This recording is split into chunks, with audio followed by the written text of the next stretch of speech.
Hi everyone, आज की video में हम तीन अलग अलग टॉपिक के बारे में बात करने वाले हैं। फर्स्ट इंसोम्निया से रिलेटेड है, दूसरा जनरल वीकनेस से रिलेटेड है और तीसरी एक स्पेशल कंडीशन है, ठीक है, जिसके बारे में हम बात करेंगे। चलिए हम पहले सवाल से चालू करते हैं।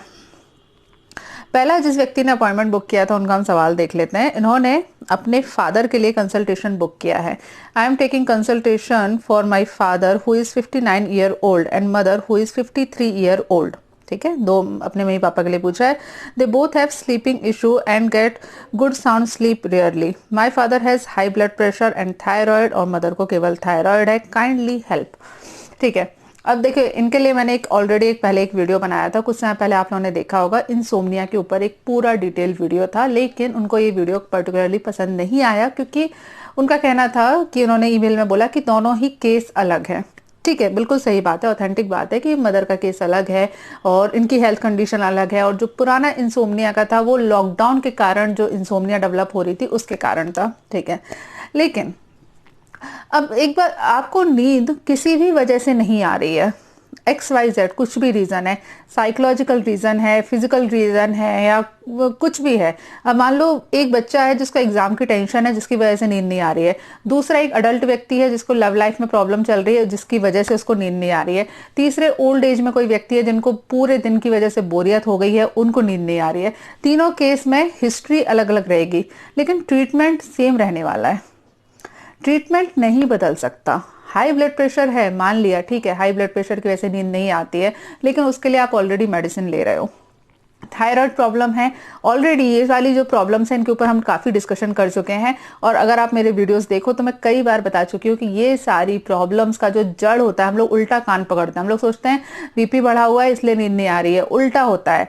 नींद प्रॉपर नहीं है इसलिए बीपी बढ़ रहा है, साइकोलॉजिकल लेवल पर अच्छी चीज नहीं है, कंडीशनिंग नहीं है, इसकी वजह से थायराइड प्रॉब्लम हो रही है। उल्टा चलता है ये हमेशा, हम लोग हमेशा उल्टा कान पकड़ते हैं, सोचते हैं किसी व्यक्ति को गुस्सा ज्यादा आ रहा है तो थायराइड प्रॉब्लम होगी, दवाई कम कर देते हैं तो चलो सही हो जाएगा, पर नहीं होता। अब अगर मैं आपके पर्टिकुलर केस में बात करूं, चूंकि आपने अपने मदर फादर के लिए बुक किया है, और मदर फादर को समझाना इस दुनिया का सबसे इम्पॉसिबल काम है। माँ बाप तो बच्चों को समझा लेते हैं लेकिन मदर फादर को बच्चे नहीं समझा सकते, कभी भी कुछ भी हो जाए।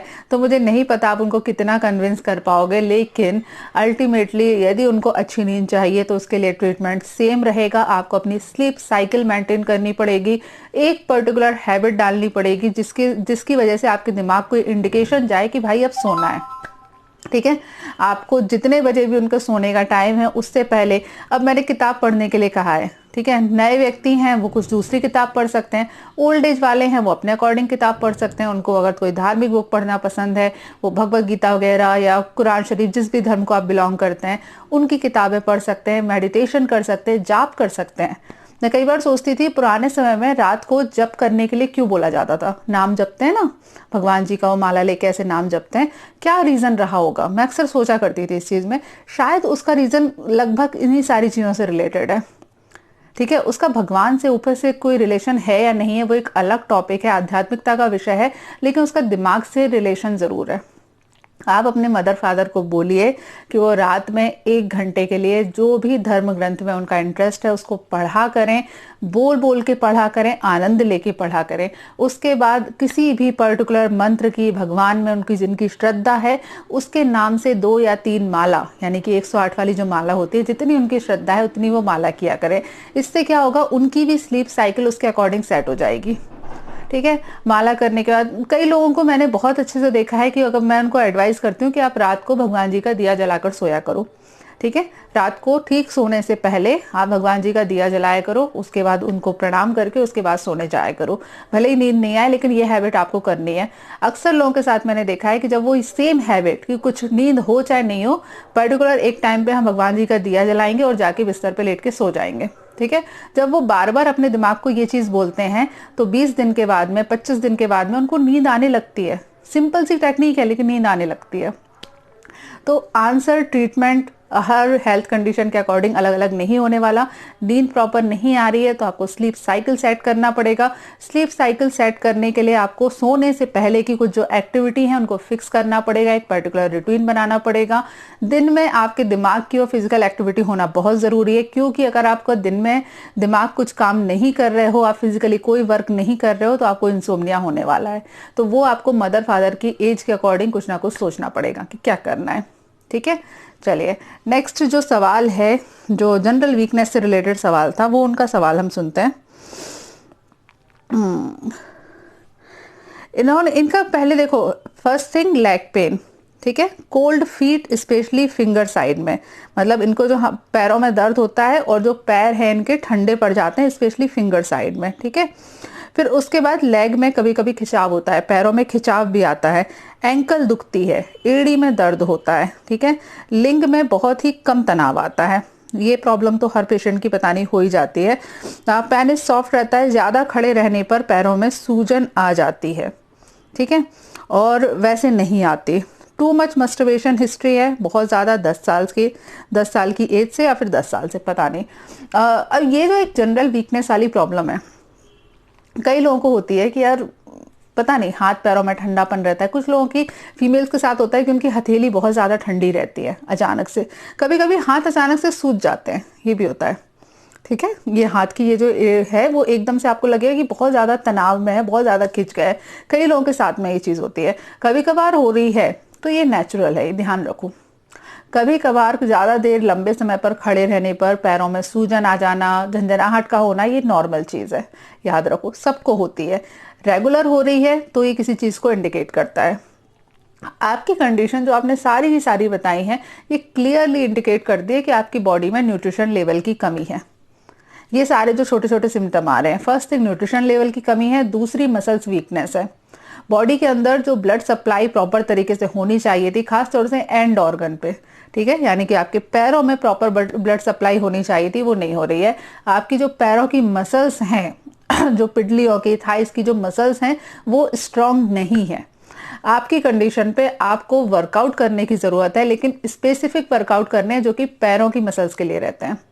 आप YouTube पर सर्च कर सकते हैं, दूसरे आपको बहुत सारे जो एक्सरसाइज वाले जो लोग रहते हैं या जो चैनल है जिनका स्पेशली एक्सरसाइज के लिए डेडिकेटेड होता है, उनके चैनल पर जाकर आप लोग सर्च करिए कि थाइस मसल्स के लिए, लेग मसल्स के लिए, उनको स्ट्रेंथ देने के लिए कौन सी एक्सरसाइज करनी है। कुछ समय के लिए, अगले 15-20 दिन के लिए आप उस प्रकार की एक्सरसाइज जरूर करिए। ठीक है, उससे क्या होगा, आपके जो पैरों की जो मसल्स हैं जो कमजोर हो गई हैं, जिन मसल्स की कमजोर होने की वजह से ब्लड सप्लाई प्रॉपर नहीं हो रही है, वो चीज आपकी सही हो जाएगी।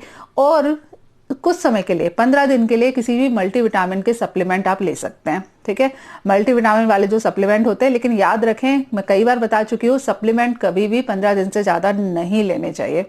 ठीक है, 3 महीने में केवल 15 दिन सप्लीमेंट लेने चाहिए। उससे ज़्यादा अगर लेना है तो आपको डॉक्टर से कंसल्ट करने के बाद लेना है। तो इस चीज़ को ध्यान रखिए, 15 दिन के लिए आप केवल मल्टीविटामिन के सप्लीमेंट ले लीजिए, कोई भी ले लीजिए, और अगले 20 दिनों के लिए स्पेशली एक्सरसाइज करनी है जो कि आपकी थाइस मसल्स के लिए, लेग मसल्स के लिए, और भी जो क्या बोलते हैं यार, नाम नहीं याद आ रहा, पिडलियों की, काफ मसल्स की एक्सरसाइज के लिए आपको एक्सरसाइज करनी है, काफ मसल्स के लिए एक्सरसाइज करनी है। ठीक है, ये वाली आप एक्सरसाइज करोगे, नीचे की आपकी जो मसल्स हैं, जो वीकनेस आ गई है, वो सही हो जाएगी, तो आपकी प्रॉब्लम है वो सही हो जाएगी। मस्टरबेशन वगैरह की पुरानी हिस्ट्री ऑलरेडी कई बार डिस्कशन किया हुआ है। पहली बात तो जो हो चुका है उसके बारे में सोचना नहीं है ज़्यादा।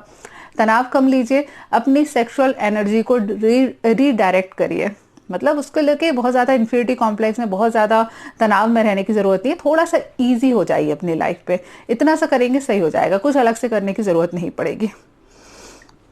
तीसरा इसके बाद जो सवाल है, ये सवाल इंटरेस्टिंग सवाल है। ठीक है, अब इनका सवाल थोड़ा आप सुन लो शुरू से। हेलो मैम, मेरा नाम, इनका नाम मैंने हटा दिया है। इन्होंने मुझसे 12 फरवरी को मुझसे अपॉइंटमेंट लिया था, और उसके बाद पेट के अल्सर के लिए इन्होंने दवाइयाँ पूछी थी। ठीक है, इनको 12 दिन करीबन हो गए जिस दिन उन्होंने अपॉइंटमेंट बुक किया था, उस दिन दवाई खाते हुए, लेकिन कोई आराम नहीं है। याद रखिए, मैंने ट्रीटमेंट दिया था और इनको आराम नहीं है। ठीक है, ये वीडियो स्पेशली बनाने का कारण था। ठीक है, स्पेसिफिक कारण है, क्योंकि बहुत सारे लोगों को मेरी दवाई से आराम नहीं होगा, होता है, ये हमेशा होता है, तो इसलिए क्या कॉन्सेप्ट है वो समझना बहुत ज़रूरी है। इनकी दिक्कत क्या है कि स्टूल इनका बहुत चिकना आता है, ठीक है। पैरों में घुटनों मतलब घुटनों की जो हड्डियां होती हैं वहां से टक टक की आवाज आती है, दर्द होता रहता है। और मेरे दोनों आंखों का जो सफेद वाला हिस्सा होता है वो लाल हो गया है, दर्द करता है। आंखें जो है लाल में आ गई है, उस पर दर्द करती है। और बाद में और भी बहुत कुछ है, क्या लिखा था भूल गई। और बाद में मेरा मोबाइल काम क्यों नहीं कर रहा। हाँ, दर्द होता है, आंखों में भी दर्द रहता है। और आंखों का एक तो कृपया करके जब फॉर्म भरते हैं ना, तो या तो हिंदी में लिखा करें या इंग्लिश में लिखा करें या फिर वर्ड सही इस्तेमाल किया करें, ठीक है। चलो, मैंने इनका टोटल सवाल पढ़ लिया था, यहाँ साइड में चल रहा है, तो ठीक। टोटल मिला के ये है कि इन्होंने मुझसे ट्रीटमेंट लिया था इन्होंने पेट की संबंधित समस्याओं के लिए, ठीक है। और 12 दिन करीबन हो गए हैं, इनको फायदा नहीं हुआ। उसके बाद इन्होंने पे करके वीडियो कंसल्टेशन के लिए अपॉइंटमेंट लिया, ठीक है। अब एक बात ध्यान रखो, मैं नॉर्मल आयुर्वेद डॉक्टर हूँ, ठीक है। यहाँ आयुर्वेद से मेरा कोई ये मतलब नहीं है कि इन्फिनिटी कॉम्प्लेक्स है मेरे को, नहीं। मैं एक मतलब ऑथेंटिक प्रैक्टिशनर हूँ आयुर्वेद की। मैं प्रैक्टिस करती हूँ भाई, बहुत सालों से कर रही हूँ, गवर्नमेंट से ऑथराइज्ड हूँ भाई, कर रही हूँ। मेरे पास डिग्री भी है, लाइसेंस भी है, सब कुछ है, ठीक है। अब देखिए, किसी के जब आप किसी नॉर्मल डॉक्टर के पास जाते हो अपने शहर में, या किसी से भी आप मिलने जाते हो, तो कैसा रहता है, आप उनके पास जाओगे, अपनी कंप्लेन बताओगे, ये कंप्लेन है, डॉक्टर के पास जाओगे, वो आपको एक प्रिस्क्रिप्शन लिखेगा, प्रिस्क्रिप्शन लेके आप घर आओगे, आप दवाइयाँ लोगे, 15 दिन बाद 20 दिन बाद वो आपको दोबारा बुलाएगा, आप दोबारा जाओगे, ठीक है। आप ऐसा तो नहीं होता ना कि आप पहली बार गए और सारी चीज़ों में आपको फायदा लग जाए, नहीं होता। कई बार इवन उल्टा भी होता है, फायदा लगने की बजाय आप उल्टा पहुंचते हो, डॉक्टर साहब आपकी दवाइयाँ खाई तो नुकसान कर गई, और ये दवाइयों से ये रिएक्शन आ रहा है। होता है कि नहीं होता?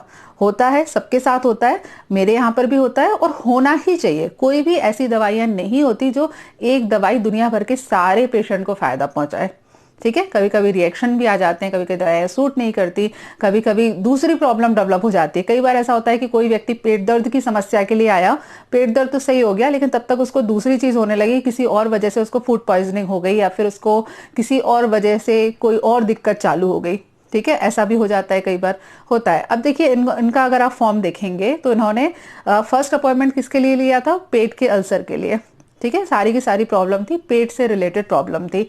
अभी जब फॉर्म भरा है तो सारी की सारी प्रॉब्लम चेंज हो गई है, आंखों से रिलेटेड हो गई हैं, सिर दर्द हो रहा है, मेन प्रॉब्लम चेंज हो गई है वहां से रिलेटेड, ठीक है। और लास्ट में उन्होंने अल्टीमेटली ये लिखा है कि कुछ समझ में नहीं आ रहा, ऐसा लगता है घर से भाग जाऊं, ठीक। ये एक चीज है हमेशा। ये सारी जो कंडीशन होती हैं कि यार दवाइयां ली और फायदा नहीं हुआ, ये सबके साथ हो सकती हैं। जिन्होंने मेरा वीडियो कंसल्टेशन से बुक किया है वहां से भी हो सकती हैं, ईमेल से लिया है, फोन से लिया है, वो हर जगह होती है। मैं कोई वैसी फालतू की बकवास नहीं करती कि मेरे पास टाइफाइड का परमानेंट इलाज है या फिर ऑथेंटिक इलाज है कि मैं इस दुनिया से आईबीएस खत्म कर दूंगी, नहीं होता ऐसा, ठीक है। और दूसरी बात, बहुत सारी बीमारियों में, कई बार बताया है मैंने, खासतौर से पेट से संबंधित व्याधियों में और सेक्सुअल जितनी भी बीमारियां होती है, इसमें 70% रोल आपका होता है, केवल 30% रोल होता है जो कि डॉक्टर का होता है, 70% आपका है। क्यों? क्योंकि यदि आप टेंशन में हो तो आपको एंग्जाइटी, टेंशन में हो, एंग्जाइटी में हो तो आपको हाइपर एसिडिटी होने वाली है, कॉमन सी चीज है, कुछ भी कर लो होने वाली है। तो आपको अपनी टेंशन एंग्जाइटी के ऊपर कम करना है। अब आपने जिस तरीके से लिखा है कि मन करता है घर छोड़ के भाग जाओ, पता नहीं आपने कितना ज्यादा उसको फील करके लिखा है, ये अलग बात हो सकती है, लेकिन ये कहीं ना कहीं दिमाग में जो प्रेशर बन गया है उसको तो इंडिकेट करता है कि जो दिमाग में साइकोलॉजिकल प्रेशर है। अगर किसी व्यक्ति का पेट खराब रहता है तो पूरा दिन उसका ध्यान पेट पे रहता है, लेकिन ये उल्टा भी है कि आपका जितना ध्यान पेट पे रहेगा आपका पेट उतना ज्यादा खराब रहेगा। आपको खुद को ये साइकिल तोड़नी पड़ेगी। दवाइयां इस मामले में आपकी सहायता कर सकती है, ठीक है। तो प्लीज इस चीज को समझो। मैं कोई दावा नहीं करती कि मेरे पास दुनिया की किसी भी बीमारी का बिल्कुल रामबाण नुस्खा है, मैं ऐसा कोई दावा नहीं कर सकती। नॉर्मल प्रैक्टिशनर हूँ, आप मुझसे अपॉइंटमेंट बुक करोगे, मैं आपको प्रिस्क्रिप्शन दूंगी। 10 दिन के बाद, 15 दिन के बाद, 20 दिन के बाद आपको दोबारा अपॉइंटमेंट बुक करना पड़ेगा, दोबारा आपको प्रिस्क्रिप्शन दिया जाएगा, और उसके अकॉर्डिंग आपका अलग अलग हेल्थ कंडीशन के हिसाब से अलग अलग ड्यूरेशन तक ट्रीटमेंट चल सकता है, ठीक है। ये ध्यान रखो। दूसरी एक चीज यहाँ पर मुझे क्लियर करनी है, प्लीज वीडियो कंसल्टेशन की जो फैसिलिटी है वो अपनी हेल्थ कंडीशन को समझने के लिए यूज करो, ना कि ट्रीटमेंट नोट करने के लिए। क्योंकि मैं ज्यादा ट्रीटमेंट यहाँ नहीं बताऊंगी। क्यों नहीं बताऊंगी, इसका स्पेसिफिक कारण है क्योंकि यूट्यूब पर ये वीडियो तो परमानेंटली रहेगा। ऐसा तो है नहीं कि मैंने ये वीडियो बना दिया, केवल आपके लिए बनाया और आपको भेज दिया, उसके बाद मैं डिलीट कर दूंगी, नहीं भाई। मेरा चैनल है, मुझे वीडियो डालने पड़ेंगे, मजबूरी भी है और शौक भी है, दोनों बातें हैं। अब यहाँ पर अगर मैं किसी एक बीमारी का प्रॉपर ट्रीटमेंट बता दूंगी और उसको कोई भी रैंडम व्यक्ति यूज करने लगेगा, उससे जो साइड इफेक्ट होंगे उसकी रिस्पॉन्सिबिलिटी किसकी रहेगी, है ना। यहाँ जो वीडियो बनते हैं उसमें अपनी हेल्थ कंडीशन को समझने का प्रयास करो कि आपकी बॉडी में क्या हो रहा है। जरूरी नहीं है कि आप एक एक मेडिसिन का नाम नोट करो, मेडिसिन तो चेंज होती रहती है, 1000 बार चेंज होती है, 1000 कंडीशन से चेंज होती है, एक ही बीमारी की 50 मेडिसिन होती है, ठीक है। प्लीज इस चीजों को ध्यान रखो और इस विश्वास के साथ में जो मैंने अभी आपको बताया उसको समझते हुए ही आप कोई भी अपॉइंटमेंट बुक करो और उसके अकॉर्डिंगली बुक करो, ठीक है। टेलीफोन पे बात करनी है, कुछ लोग ऐसे भी होते हैं जिन्होंने ईमेल के लिए बुक किया और अगले दिन ही टेलीफोनिक कंसल्टेशन के लिए बुक किया। मत करो ऐसा। एक बार जो ट्रीटमेंट बताया है उसको समझो, उतना फॉलो करो, उतना फॉलो करने के बाद में आप दोबारा अपॉइंटमेंट बुक करो, ठीक है। इस तरीके से यदि आप करोगे तो उससे आपका ट्रीटमेंट भी सही होगा, आपको भी फायदा होगा, मुझे भी खुशी मिलेगी। अदरवाइज तो सिर्फ मैं नहीं दे सकती। याद रखना, मेरे पास किसी भी बीमारी का, मेरे पास एक सिंपल सी सिरदर्द की भी बीमारी का कोई रामबाण नुस्खा नहीं है मेरे पास। मैं कोई दावा नहीं कर सकती कि ये एक बूटी मैं आपको खिलाऊंगी और अगले 7 जन्म तक आपको मलेरिया नहीं होगा। सॉरी, गला बैठ गया एकदम से। मलेरिया नहीं होगा, ऐसा दावा नहीं हो सकता। नॉर्मल जैसे आप अपने आसपास के शहर में जाते हो वैसे ही रहेगा आपका। मुझे खांसी नहीं है, कोरोना नहीं है, बोलते बोलते वो गला बैठने लगा। चलो ठीक है, आज की वीडियो में इतना ही। नेक्स्ट वीडियो में मुलाकात होती है, तब तक के लिए stay healthy and be happy. Bye.